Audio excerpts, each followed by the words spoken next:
The final thing that's in the exercise is actually then correcting for seasonality. So if we are deseasonalising the rule, remember that's telling us that there is a, say like that February one before was 1.20. So it meant that February has a 20% increase on the average sales. February's selling 20% more, okay? So our deseasonalised rule tells us that the figure is the actual divided by the seasonal index. And so what we can work out from this is then what we actually need to increase or decrease the actual sales figure by to correct for seasonality.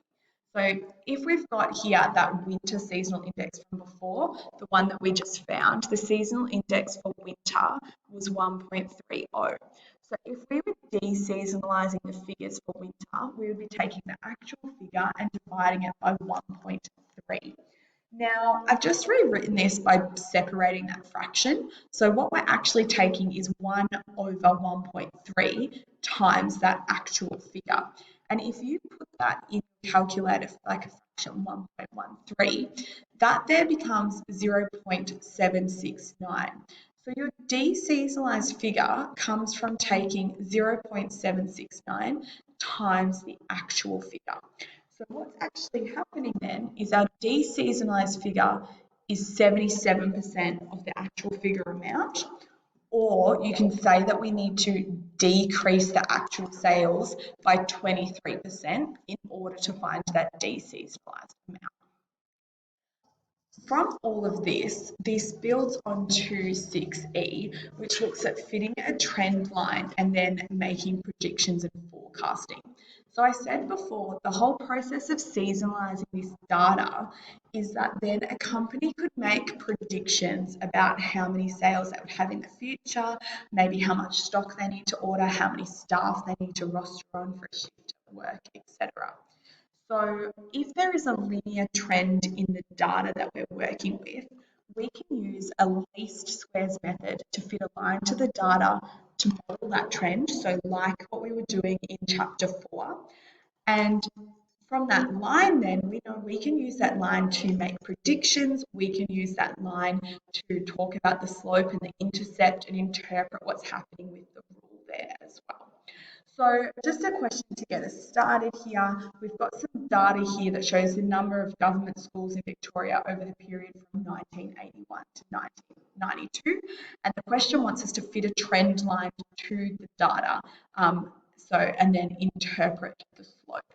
So if I open up my calculator here, we are going to head to the statistics menu. First of all, we need to think of EV/RV. Remember with time series data, the time scale is always our EV. So our year is our EV and our number here is our RV. And to help us out in this process, rather than using 1981, 82, 83, I'm going to relabel these years to be 1, 2, 3, 4, 5, etc. So this is going to give us a rule that's going to be a bit more manageable for us to work with. So if I head back to my calculator and my statistics menu in this one, I'm putting the numbers 1 to 12 because I've got 12 years of data. And now in this 2, I'm putting those number of school amounts. So in 1981, there was 2,049, etc.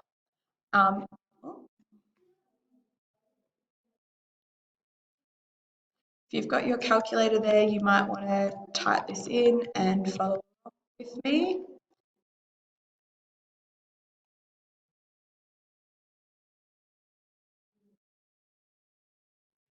Okay, so we've now got in our list 1, list 2 data. Now, fitting a trend line, remember we need to go to calc, regression, linear regression.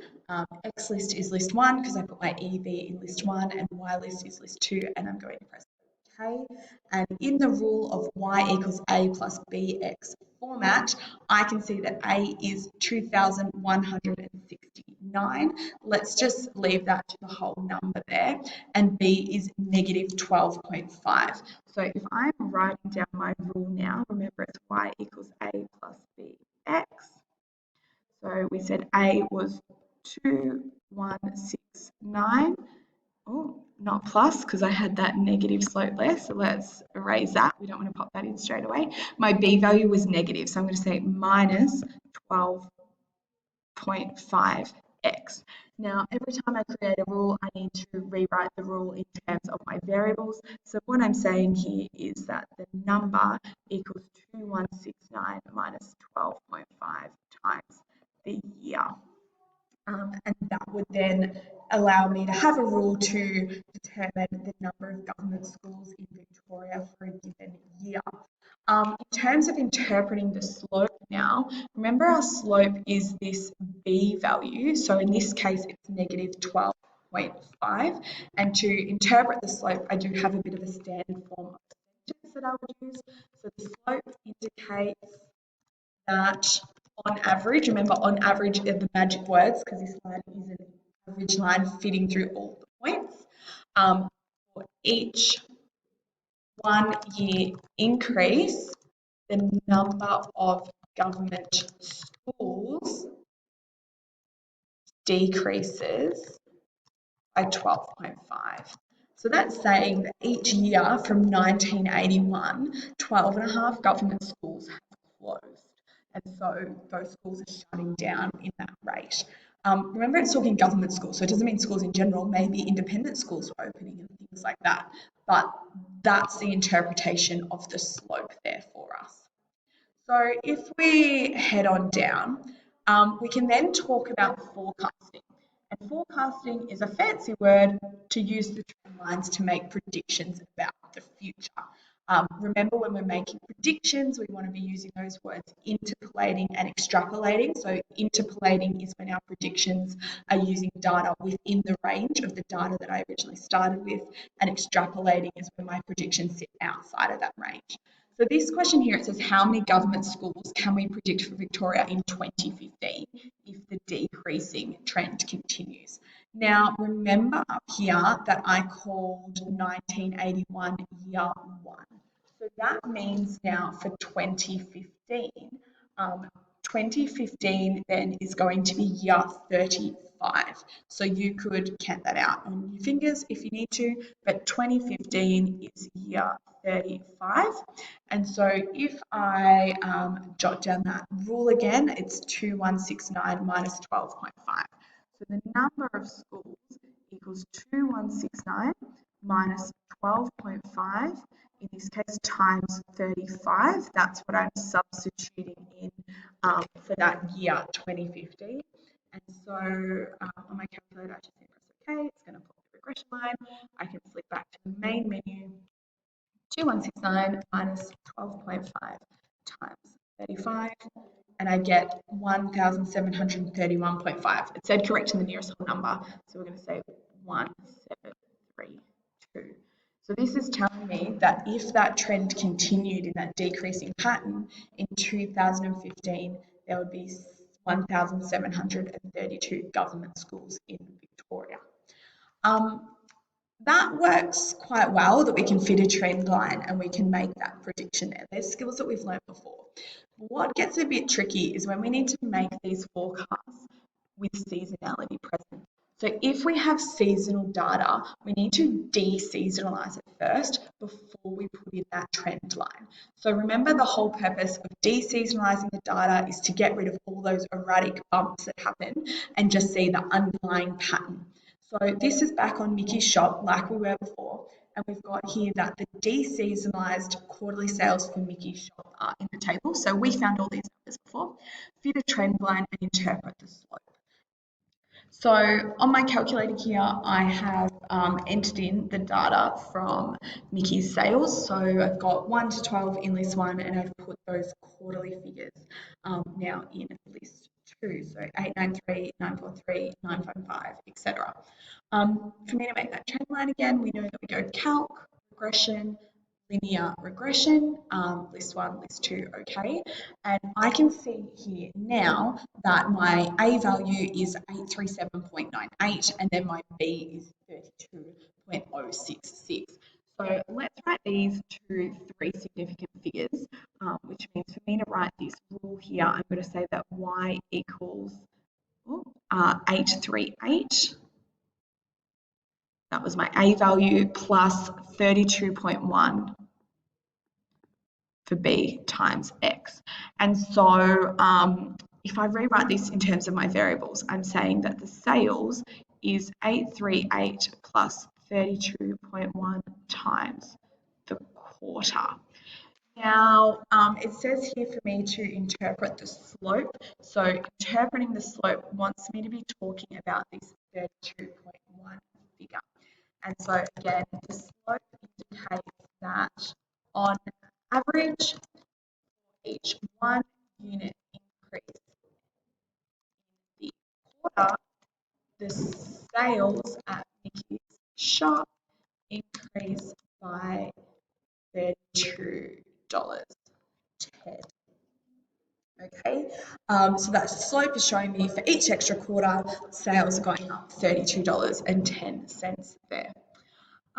With this rule then, I can then make predictions, but remember here that if I'm making predictions with deseasonalized data, my rule here is deseasonalized. So my predicted values will also be deseasonalized. So when I'm then making this prediction, I need to re-seasonalize the data at the very end so that the data is more valuable and indicates what will actually happen in that quarter that we're talking about. So my final question for us for 6E is saying that what sales do we predict from Mickey's shop in the winter of year 4? Now, if we just look back at these quarters here, this 12, remember from the start, this is year 3 and this is spring. So we then have summer, autumn, winter. The winter of year 4 then is therefore quarter 15. So when I'm coming down here to solve this, I need to take this rule that we found before. So the sales is 838 plus 32.10, and in this case times 15 because that was the quarter we just said for winter. And if I now open my calculator, I'm going to head back to the main menu. And I can type here 838 plus 32.1 times 15. And I get here now $1,319.50. So let's keep those decimals at the moment. That there are the deseasonalized sales for Mickey's shop, because we used deseasonalized data to fit the trend line, because the deseasonalized data is therefore all comparable. So for us now to work this out for winter in year 4, I need to re-seasonalize the data. And remember, all the way from before, to do that, we need to take the actual amount and multiply it by that seasonal index. So in order for me to finish off this question here, my re-seasonalized value is going to be 1319.50, and I'm now going to multiply that by 1.30 because that's the seasonal index for winter. So back on my calculator here, 1319.5 times 1.3, and I get here now that my re-seasonalized value, let's give this just to a whole figure now because that's how we've been giving our numbers in this question, is $1,715. So I've now re-seasonalized that figure and it will be comparable to our winter values. So look, hopefully you found this really helpful to go through 6D and 6E.